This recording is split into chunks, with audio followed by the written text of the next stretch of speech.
Hold for litter box.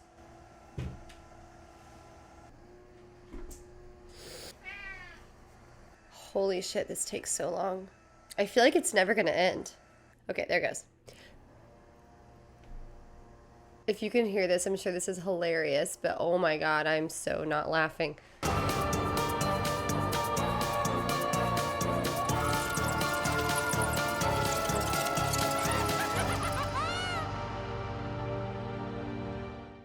Hello, lovelies. Happy Honda Days, Merry Chrysler, and Toyota-thon for those who celebrate. I am back with another Real Nightmares episode, where we talk about horror movies and the true stories that inspired them. And welcome, newcomers! I know a lot of you hopped on over here from Dead Meat. My little cameo was super fun, and I'm thankful for the opportunity to get to know you all. I hope you're ready for the Real Nightmares holiday special. Many think, due to my spooky nature, that I'm actually not really into the holiday season. But how could I not love a little celebration and tradition during the most dark and dismal time of the year? If you listen to my podcast, Corn on the Macabre, then you already know Yule has many dark and spooky traditions. Krampus, Frau Perchta, the Yule Lads, Gryla, the Christmas cat. There's plenty of horror in the holidays. In today's holiday horror that was inspired by a true story, Black Christmas. Originally titled Silent Night, Evil Night in the United States, and then again later changed the title Stranger in the House on television in the US. Rumored to be Elvis's favorite Christmas slasher film. Elvis's favorite Christmas slasher film. Rumored to be his favorite Christmas and horror movie. This movie has actually become somewhat of a tradition myself. Every year I like to watch it on or around Christmas Eve, alone, like a little freak. No one ever wants to watch it with me. They say it like ruins the vibe of Christmas or something. Okay. Like as if the ghost of Christmas future really gets you in a jolly mood. May I?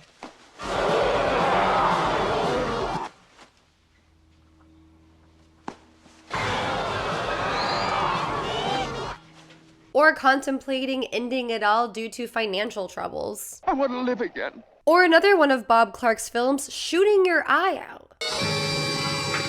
Oh my god, I shot my eye out! Let's face it, dark themes during the holidays is not a brand new concept. So let's get into it. Black Christmas takes place in a sorority house over winter break. A mysterious person sneaks into the home through the attic while the girls are throwing a party, and they ominously watch and listen to them. The main girls in the house we meet are Barbara Cord, Jess Bradford, Phyllis Carlson, and Claire Harrison. In addition to someone mysteriously breaking and entering during this party, we also learn these girls are being actively terrorized by some creep who keeps calling their house, and they experience the most disturbing phone calls I have ever heard to this day. He's expanded his act. No other movie captures a creepy, skin-crawling phone call the way that this one does, in my opinion. Let me lick your pretty piggy cunt. Drunk Barb believes antagonizing their aggressor is the answer. Listen, you pervert, why don't you go over to Lambakai? They could use a little of this. I'm going to kill you. And Claire disagrees. I really don't think you should provoke somebody like that, Barb. But you know that town girl was raped a couple of weeks ago. Crass and crude Barb bucks up against prim and proper Claire. You can't rape a townie. I'll see you later. I'm gonna go pack. And we take a short break from classic horror movie rules. What rules? Jesus Christ, you don't know the rules? There are certain rules that one must abide by in order to successfully survive a horror movie. Number one, you can never have sex. Sex equals death, okay? Looks like being a virgin does not guarantee your safety in this slasher film. Come on, I know a professional version when I see one. I can't help but feel like this woman was like in prison or something at some point. I know Mrs. Mack is the house mother and is trying to pretend she's also following the rules, but the extreme lengths she goes to conceal her beloved Sherry is questionable. Surely there was a better place than in the toilet. The next day, Claire misses meeting up with her dad due to being suffocated by sorority life. That wasn't funny. Bitch. Isn't Santa naughty? Okay, so this photo of this grandma flipping us off was big during early internet days, and I had no idea it was like a 40-year-old image at the time until I saw this movie. I'm very disappointed in this atmosphere.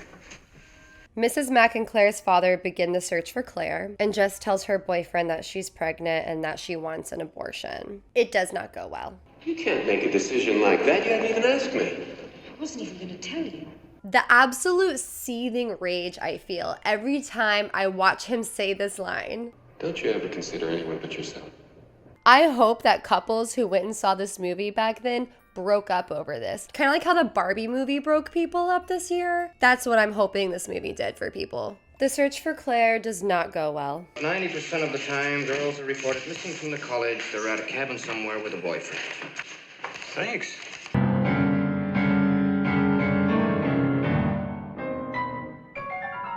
It's giving Ted Bundy. You know, this movie is the same year Ted Bundy started killing. I feel like he saw this movie and was like, hell yeah, I like this guy's style. Not only is Claire missing, but 13-year-old Janice is also missing. She should have been home at noon. We were going to buy a present for her father. Finally, a boyfriend who cares about the well-being of his girlfriend. A luxury, apparently. You stupid son of a bitch, you got a big goddamn mouth. What the hell are you talking about? All day, straight up pimp. If you want me, you can find me in the I want to know why nothing's being done about Claire Harrison being missing and why this idiot gets away with saying the things he does. You're a friend to Claire Harrison? Yeah, I've been taking her out. Barb continues to make it her mission in life to make everyone around her as uncomfortable as possible. There's a certain species of turtle that can screw for 3 days without stopping. All of the time. 3 days, 24 hours a day.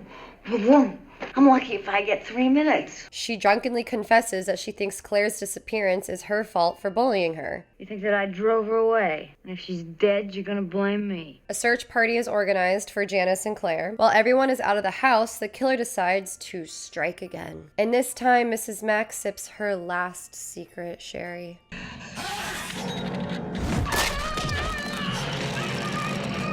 This scene is so disturbing to me because my cat Calcifer does actually lick plastic sometimes. And the idea of him just like licking the plastic on my dead corpse is ugh. That's around when 13-year-old Janice's body is found. The phone calls again, and he's yelling about someone named Billy, and we start to get the feeling the caller might have a multiple personality disorder of some kind, making all these different voices, having conversations with himself. I know what you did, Billy! Filthy Billy! Billy! Billy! Peter shows up all creepy and ominous. A little suspicious. Little girl was found murdered in the park. Well, Claire's all right. The more I watch this movie, the more I realize why there might have been such a spike in serial killers in the 1970s. I'm quitting the conservatory and we're getting married. The concept of a shotgun wedding feels so archaic to me that like I forget that that was such a real thing people felt like they had to do less than 100 years ago. I mean, I bet people still feel that way. It's just, I feel like not quite as expected anymore. You can't ask me to drop everything I've been working for and give up all my ambitions because your plans have changed. Preach. Listen to her. You selfish bitch. Bring his little neck. Okay, am I crazy? Or does Lieutenant kind of look like Zac Efron? A high school girl's been murdered. Mr. Harrison's daughter is missing. And now at the house where she lives, the other girls are getting obscene phone calls. Don't you think we ought to look into it, Nash? I'm not gonna stop, that's who I am. I'll give it all I got, that is my plan. You are not going to abort that baby. Peter, you're not going to tell me what I can and cannot do. It's just horrifying and upsetting at how much he thinks he owns her. If you try getting an I abortion, said get out. you're going to be very sorry. I just really love that the movie is portraying him as a villain at this point. It just feels very progressive for this time in history. The police come to investigate the house and put a tap on their phone line. I'll be at the phone company checking on the location of the source of the call. Are there any other phones in the house? Yes, the house mother has a number. Yeah, but it's another number and there haven't been any calls on it. Bruh. Barb is almost next, but gets saved by her asthma attack, a phrase you probably won't ever hear again, and then gets screwed over by a group of loud children, which is a phrase you will most likely hear again. The police try to track down the origin of the creepy caller, but it turns out that's more physical labor than we realized. Oh my God. He repeated almost word for word what Peter said to me tonight. And then we get a call from the man himself. God, please help me. Oh, look, Peter, don't cry. Stop this, Peter. You want a baby. I know you do. I don't want to hurt the baby. You want to tell me what that's all about? The hunt for Peter begins. Hey, look, Jess, if you get any more calls, you're going to have to keep them on the line longer. You're not giving us enough time to get a trace. I wanna make it right, that is the way. The way they just open a door to two dudes holding a fucking shotgun. Are you just insane? Moments like this is what makes it obvious this movie was written and directed by men, because I just feel like no woman would like write or direct this and think it was believable in any way. During a time when people are getting murdered, looking for their friend's potential dead body. I don't care if it's the 70s. Phil checks on Barb.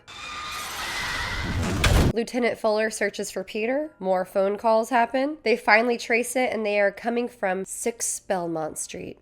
For Christ's sakes, Nash, you got it wrong. That's where the calls are going into. That's where they're coming from, too, sir. It's go time. The caller is in the house. The calls are coming from the house. A professional. I had a dream one time where I did this exact thing to a killer. In the dream, I was hiding in a closet, kind of my signature move. And I learned from my last mistake that when the killer opens the closet, what I do is I grab the doorknob from the other side and I jam it forward to knock him back off of his feet. It worked, but he was still blocking my way out of the main room, so I had to pick up his axe and get him in the neck. My dreams are very graphic. So Jess ends up in the basement and the police are on their way. Peter finds her a little too quickly for my taste. It's a pretty big house. Why was he able to just jump to the basement immediately? But like, okay. Jess. Why didn't you answer me? What are you doing down here? An off-camera altercation occurs. And oops, Peter's dead and Jess is passed out under his body. The police do what they do and decide that this is good enough. Even though Claire's body hasn't been found yet, and it's yet to be discovered that Mrs. Mack is missing, well, it just so happens that Peter was killed for nothing. And the real killer is still in the house. Agnes, it's me, Billy. The ending of this movie is so ominous and genius. The wide shot with the phone ringing and the investigators still outside, it's just so good. The first time that I saw this movie, it actually didn't occur to me that the phone calls were coming inside of the house because I completely missed this throwaway line. Are there any other phones in the house? Yes, the house mother has another. Yeah, but it's another number and there haven't been any calls on it. And I was like, it's a landline, so like, it can't be someone there, it has to be somewhere else. And I thought the whole operation was being run by like 2 different people. I thought that maybe like there's a different person calling and then there was like someone in the attic, and I thought maybe that was what the big mystery was. So when it was announced that the killer was inside the house, I was like, it actually got me, which I feel kind of dumb because rewatching it, it's so obvious. Like the audience knows exactly what's going on actually the entire time. It's a great movie, one of my favorites, watch it every year. And it's inspired by a true story, or said to be by many, many, many, many people online. So who is it that we think Billy is based on? Oh, this is too scary. I don't think I want to see any more. No, when you're right, you're right.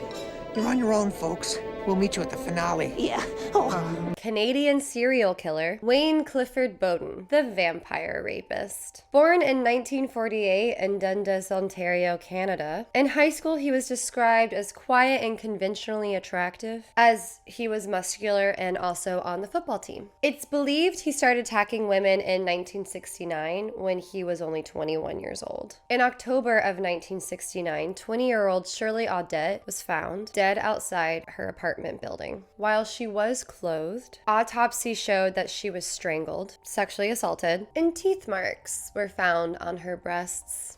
Ew. Ew. I don't like that.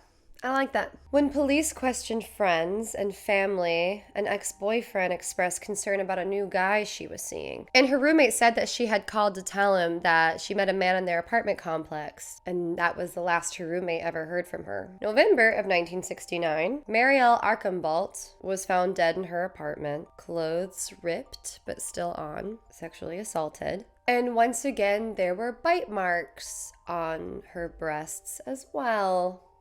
A pattern. Friends told police they suspected it was her new man she said that she had met at the club named William, and how excited she was about him. Her friends were only briefly introduced once when he came to pick her up at work. January, 2 months later, of 1970, 24-year-old Jean Way was found dead in her bed, fully naked, no bite marks this time. She was strangled, and the belt she was strangled with was still around her neck, actually. This murder stands out to me from the others because it's so different. The boyfriend, Brian Caulfield, is the one who found her. His alibi is that he stopped by her house to pick her up for a date at 5:30 p.m. and she didn't come to the door. He didn't know why, so he decided to go to a local bar for 4 hours, drink, and then come back to check in on her again, see if she was ready then. When he came back, he discovered that the door was unlocked, so he opened it, and that's where he found her body, perfectly laid in the bed with a sheet over it, over her, and then the belt still around her neck, no bite marks. That particular case looks so suspicious for the boyfriend. It's got certain details, but maybe not all the details that were like open to the public at the time of the investigation of the murder. You know what I mean? But like, I don't know. They ruled that Boden did it, so. But to me, I would have been sitting there being like, is this boyfriend getting away with murder? Moving on to 33-year-old Elizabeth Ann Porteous. Boden took a year-long hiatus, it seems. Skipped town from Montreal to Calgary. And then in May of 1971, high school teacher Elizabeth Ann Porteous was found dead on her bedroom floor. Autopsy showed sexual assault, strangulation, and bite marks on the breasts again. It was clear in the apartment that there was a struggle, and they found a cufflink underneath her. What made this a little different from the previous, the first two murders, there wasn't signs of a struggle or a fight really, but there definitely was in the second two. Two co-workers mentioned they saw Elizabeth the night before, stopped at a red light, sitting in a blue Mercedes. One of Elizabeth's friends told the police that she had just started seeing this flashy guy named Bill. The literal next day after Elizabeth's body was found, Wayne Clifford Boden was arrested. Officers saw a blue Mercedes parked close to the crime scene. Boden openly told them that he had just moved from Montreal to Calgary a year ago, that he was dating Elizabeth, and that the cufflink was his. Like, he could have sworn Elizabeth was like totally fine when he left the night before, because he even admitted he was with her the night before. I don't know if this guy just really thought he was gonna get away with it like that badly, or was like, might as well be honest. Like, what?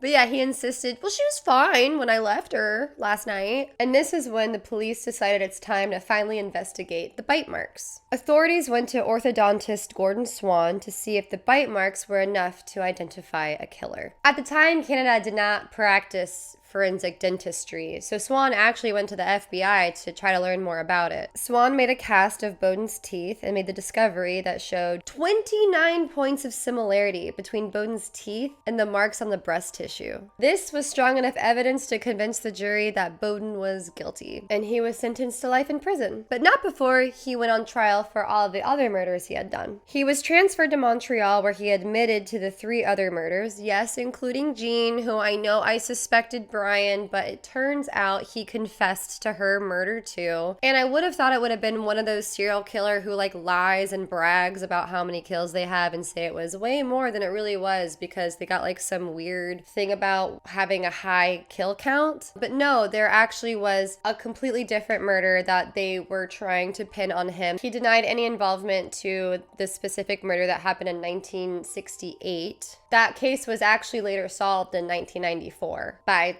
someone else confessing to the murder. So I can't say it was him just trying to up the numbers and bragging rights, you know what I mean? So yes, I suppose he killed Jean as well, even though Brian's a little sus, but that's fine. Boden got 3 more life sentences and sentenced to Kingston Penitentiary in 1972. Somehow, 5 years later, in 1977, he was granted an American Express card. A little history on credit cards. They were created in 1950, and women were not legally allowed to have one until 1974. 14 years for America to be like, sure, I guess women can build credit and maybe buy cars and houses. The movie Black Christmas came out the same year women were allowed to have a credit card.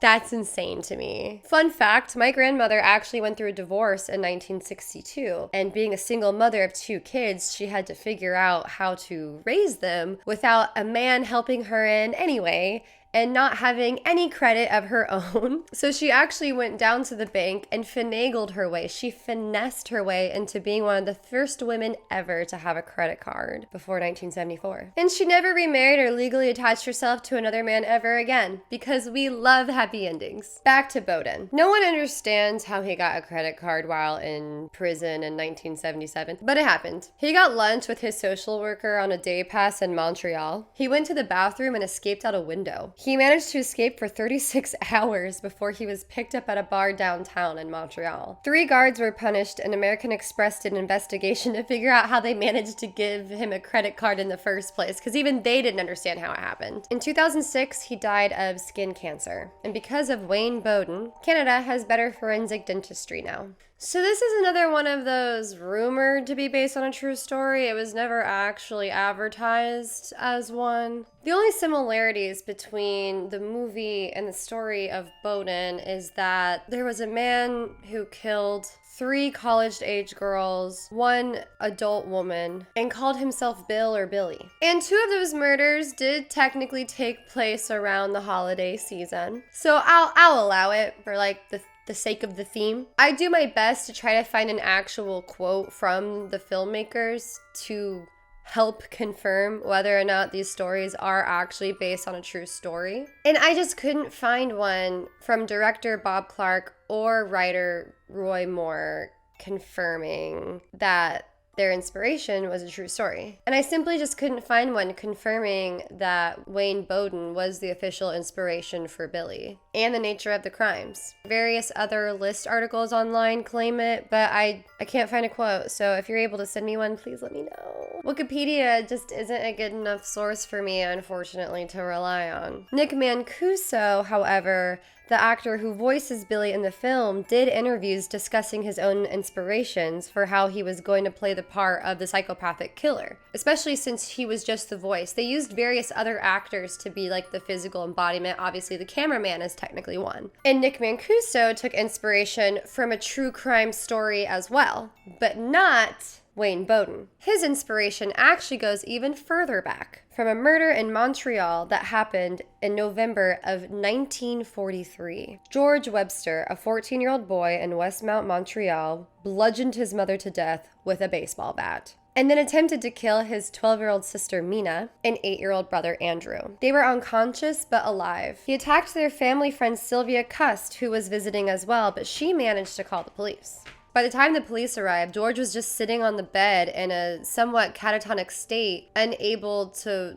fully vocalize what exactly had happened. He was charged with murder in 1944, but deemed unfit to stand trial and sent to the Verdun Mental Hospital. No one knows what became of him after that. But this isn't the official inspiration for the film itself, it's just inspiration for how Mancuso played the voice of Billy in the movie. I can confirm that writer Roy Moore's official inspiration was in fact a real urban legend, started in the 1960s and got very popular in the 70s. The legend was called The Babysitter and the Man Upstairs. And many of you who are older might have heard it, because I have never heard this story before. The urban legend goes, a young couple lived in a large isolated house, had gone out to a dinner party one evening and had a babysitter watch their 2 kids. The kids went to bed, and the babysitter started watching TV, and that's when she received a phone call. She answered it, and on the line she heard a man laughing hysterically, "I'm upstairs with the children, you better come up." Thinking it was just a practical joke, she decided to hang up on him and just turn up the TV louder. That's when the phone rang again, scaring her. And she heard the same hysterical laughter again.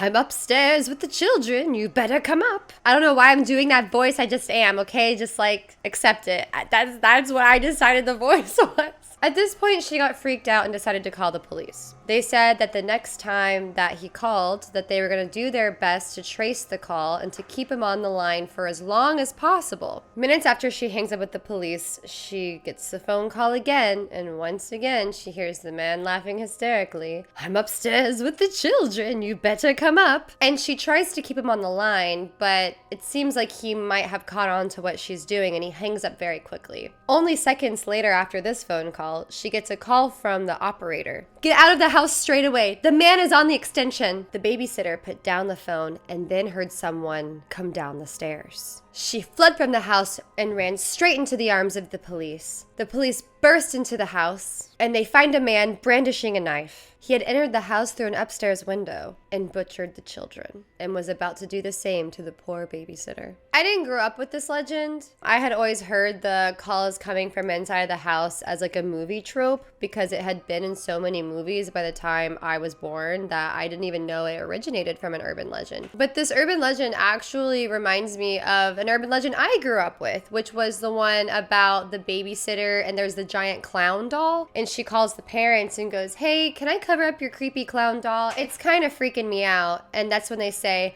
"Grab the kids and go outside, we don't have a clown doll." And you learn it was some crazed guy in a clown costume breaking into people's homes. So Roy Moore has publicly stated that the babysitter and the man upstairs is the official inspiration for his script, which was actually originally titled Stop Me and not originally set during the Christmas season. Now don't get mad at me, but the urban legend, the babysitter and the man upstairs, is said to be based on a true story.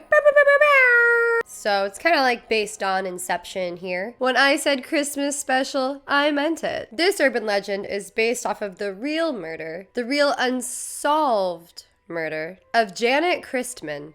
Yep, that's one letter away from Christmas. Coincidence? I think so. I think that's actually a complete coincidence. March of 1950, 13-year-old Janett Christman was asked to babysit for Ed and Ann Romack in Columbia, Missouri. Her father dropped her off at around 7:30 p.m., and Ann explained that their son Gregory was actually already asleep upstairs. They told her, "Leave the porch light off unless someone comes onto the porch, turn the light on to identify them. If they're a stranger, obviously don't let them in the house." And they even showed her how to use the shotgun that they keep propped next to the front door at all times in the event of an intruder. They lived in a very rural location and just didn't really expect any trouble at all. Anne later called and nobody answered, and she just assumed Janett had fallen asleep. However, around 10:30 p.m., the police had received a call from a young woman screaming for help. Her last words on the line were, "Come quick,"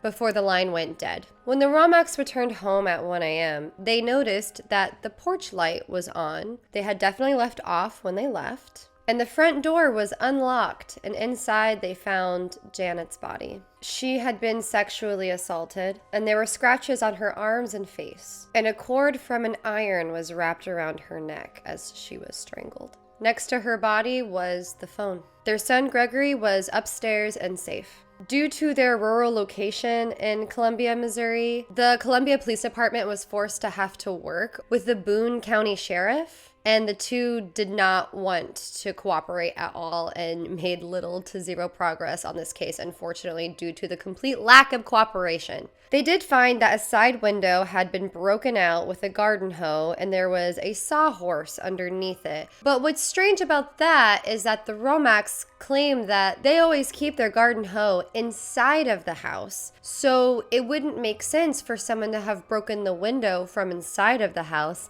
and then planted the sawhorse outside to make it seem like someone climbed in. The Romacks also believe that Janett must have known and trusted the perpetrator because the porch light was on, the front door was unlocked, and the shotgun was completely untouched. The case went on to be unsolved, although it was suspected that it was connected to the murder of Mary Lou Jenkins, who was killed in a similar fashion only a mile away. So in a roundabout way, you could say that Janett Christman was the inspiration officially for the script that became Black Christmas.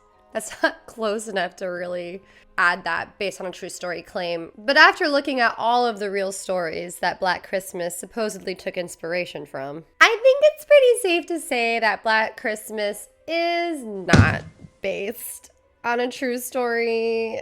Unfortunately, the theme of a man targeting and killing young women is just not a strong enough base for it to be a unique plot, as that happens all of the time in everyday life.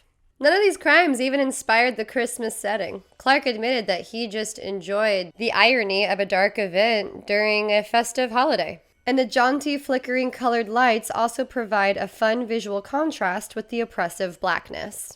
More fun facts before we wrap up here. Black Christmas is technically the inspiration for John Carpenter's Halloween, as it, in its own way, an unofficial sequel. Bob Clark is quoted saying he never intended to do a sequel to Black Christmas. John Carpenter asked Clark directly if he was ever going to do a sequel, and he said no, since he felt he was done with horror as a genre. And Carpenter said, "Well, what would you do if you did do a sequel?" Clark responded that it would be the next year, and the guy would have been caught, escaped from a mental institution, go back to the house, and they would start all over again. It would be called Halloween, while John Carpenter went on to make Halloween with pretty much that exact same plot. Bob Clark claims that his idea was not stolen. It all belongs to John Carpenter. And while John Carpenter might have, openly taken inspiration from Black Christmas, Clark does not take credit for Halloween in any way. The movies are not connected outside of that. So what do you think? Do you have any more information to share about Black Christmas and its origins? Please continue to share more horror movies that are inspired by a true story for me to cover. A few of you actually brought up Cocaine Bear, which I find hilarious because I am from Georgia, as I've stated in previous episodes.